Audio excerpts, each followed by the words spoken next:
Syekh Abdul Qadir Jailani, yang juga dikenal sebagai Syekh Abdul Qadir Al-Jilani, adalah seorang ulama dan sufi terkenal yang lahir pada tahun 1077 di Iran. Dia dikenal sebagai pendiri Tariqah Qadiriyah, salah satu tariqah sufi yang paling berpengaruh di dunia Islam. Syekh Abdul Qadir Jailani memiliki pemahaman mendalam tentang ajaran Islam dan spiritualitas, dan dia mendedikasikan hidupnya untuk menyebarkan ajaran-ajaran Islam dan mengajarkan praktik-praktik sufi kepada pengikutnya.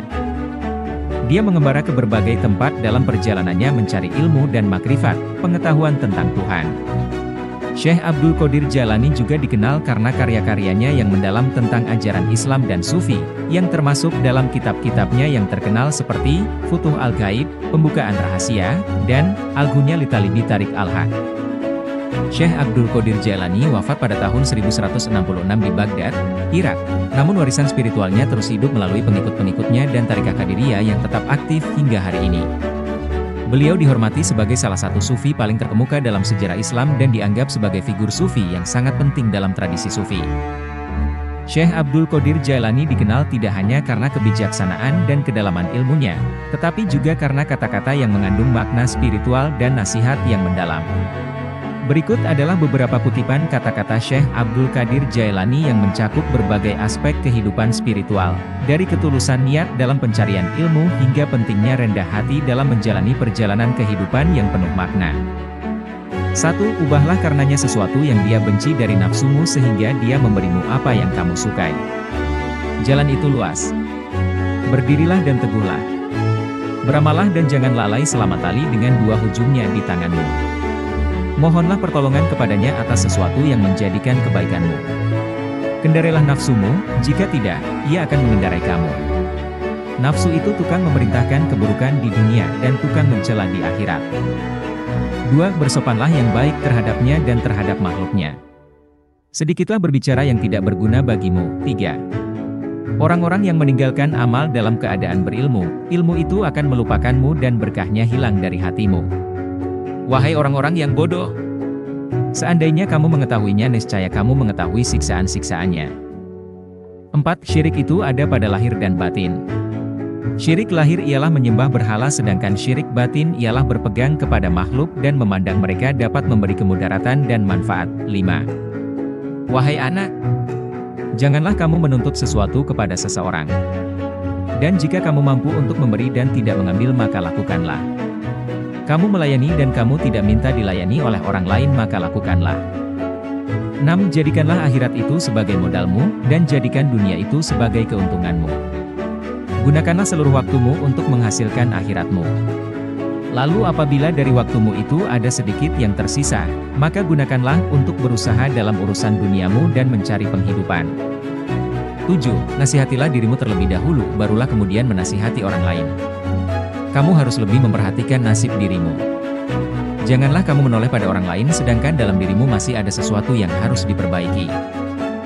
8. Janganlah kamu takut kepada makhluk dan janganlah kamu berharap kepada mereka, karena hal itu menunjukkan betapa lemahnya imanmu. Hendaklah engkau istiqomah dalam cita-citamu, sehingga engkau memperoleh ketinggian, karena Allah Subhanahu wa Ta'ala akan memberimu sesuatu yang layak dengan cita-citamu, dengan kebenaran dan keikhlasanmu. Bersungguh-sungguhlah engkau, songsong dan kejarlah, karena sesuatu itu tidak akan datang kepadamu begitu sahaja. 9. Selama hidup di dunia ini, yang terbaik adalah menyelamatkan hati dari buruk sangka. 10. Orang itu dikatakan dekat dengan Allah selama dia meluangkan waktunya untuk berzikir setiap hari. 11. Bantulah orang fakir dengan sebahagian harta kalian. Jangan pernah menolak pengemis, padahal kalian mampu memberikan sesuatu untuknya baik sedikit maupun banyak. Raihlah kasih sayang Allah dengan pemberian kalian. Bersyukurlah kepada Allah yang telah membuat kalian mampu memberi. Jika pengemis adalah hadiah dari Allah, sementara kalian mampu memberinya, mengapa kalian menolak hadiah itu? 12. Apabila kebenaran keimananmu telah terbukti dan kamu dapat menyesuaikan diri dengan kehendak dan perbuatan Allah, dan dengan izin Allah juga, maka hendaklah kamu tetap bersabar dan reda serta patuh kepadanya.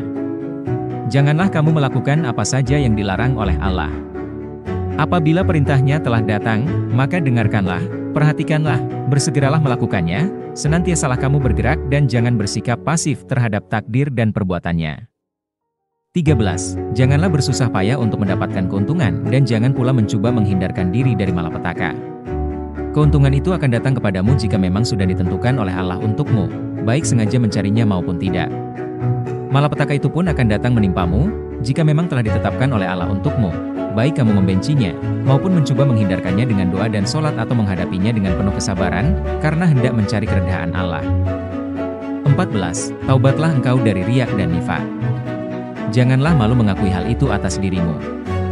Yang kuat di antara manusia mulia adalah mereka yang semula munafik. Oleh yang demikian, berkatalah sebahagian ulama, tidak ada yang mengetahui hakikat ikhlas kecuali murai, orang riya. Yang paling beruntung ialah mereka yang ikhlas mulai dari awal hingga akhirnya. 15. Fikirlah bahwa di dunia ini, suatu yang kamu cintai tidak akan kekal selamanya. Tidak abadi, pasti fana. Jika hal ini telah benar-benar kamu sadari, tentu kamu tidak akan melupakannya walau sekejap pun. Namun, kebanyakan tidak ada manusia yang mengingatkan hal itu. Barang siapa telah merasakan, berarti telah mengetahuinya. Manusia yang demikian adalah termasuk salah satu dari mereka yang tidak tahan tinggal bersama makhluk. 16. Malulah kamu kepada Allah SWT, lihatlah dengan mata hatimu. Rendahkan dirimu di hadapannya. Letakkan dirimu di bawah lintasan kekuasaannya. Bimbinglah jiwamu untuk sentiasa mensyukuri nikmat-nikmatnya. Raihlah sinar keterangan dengan mengharungi segala cobaan dan rintangan. Jika semuanya telah benar-benar ada pada dirimu, maka karamah, keluhuran dan surga Allah akan kamu dapati, baik di dunia maupun di akhirat. 17. Kenalilah Allah, janganlah rasa bodoh terhadapnya. Taatlah kepadanya, jangan mendurhakainya. Ridolah atas ketentuan takdirnya, jangan kau ingkari. Kenalilah Al-Haq Azza wa Jalla melalui ciptaannya. Dialah, Allah, Maha Pencipta, pemberi rezeki, yang awal dan yang akhir, yang lahir dan yang batin, yang kadim, yang abadi dan yang bebas berbuat sesuai dengan kehendaknya. 18. Orang mukmin mengawal dirinya dengan membangun batinnya. Kemudian baru membangun lahirnya. Sebagaimana orang yang membangun rumah, membelanjakan sejumlah uangnya untuk mengisi rumahnya itu sebelum pintunya terbuat rapi. 19. Wahai mereka dua yang jahil. Pada mulanya engkau haruslah bergaul dengan para syai. Membinasakan nafsu, kesenangan dan segala sesuatu selain Allah Azza wa Jalla. Engkau harus selalu menghadap pintu rumahnya, yakni para syai. Baru setelah itu, pisahkan dirimu dengan mereka.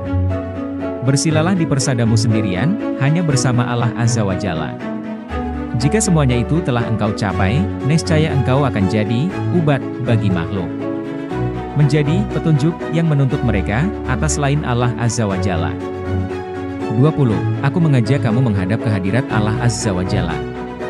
Aku mengajak kamu ke ambang pintunya dan untuk taat kepadanya, bukan kepada dirimu. Orang munafik tidak mungkin mengajak makhluk ke hadapan Tuhan, melainkan mengajak menghadap kepada diri mereka. Mereka mencari penghormatan dan pengakuan serta tamak kepada hal-hal duniawi.